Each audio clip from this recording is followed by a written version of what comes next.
महाराज नेमके माणसं परमार्थाला आलेत की चांगल्या माणसासोबत परमार्थ करत नाहीत, चांगल्या माणसासोबत दिंडीत जात नाहीत, चांगल्याच माणसासोबत आळंदीला पंढरपूरला महाराज आपण जातच नाहीत.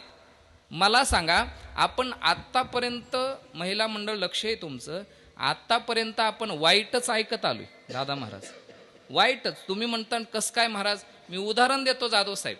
मला सांगा, वाकून टाक सडाग राधे, वाकून टाक सडा. ऐकलंय का नाही तुम्ही सगळ्यांनी? खरं सांग, ऐकलंय का नाही? सोपन महाराज हा ऐकलंय ना? शिवदत्त महाराज ऐकलंय ना? याच्यापेक्षा पुढं ऐका, राधे चल माझ्या गावाला जाऊ, सार गोकुळ फिरून पाहू. या ऐकलंय का नाही तुम्ही?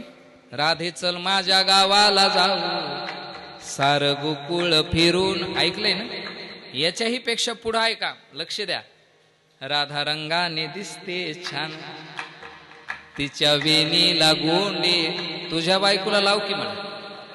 हा अहो, राधा राधा म्हटल्यानंतर शुकाचार्यांना 6 महिने समाधी लागायची. किती महिने? 6 महिने.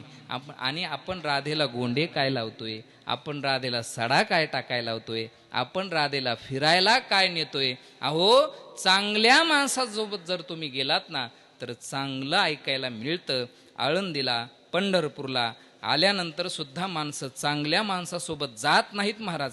तिथं गेल्यानंतर टेंभूकराचा फड बघावा, तिथं गेल्यानंतर वास्कराचा फड बघावा, तिथं गेल्यानंतर देहूकराचा फड बघावा, तिथं गेल्यानंतर वांगीकराचा फड बघावा. पण हे फड न बघता आपण चंद्रकांत ढवळपुरीकराचा फड बघतो. हा अहो, एका जनार्दनी जाई साधू दर्शन.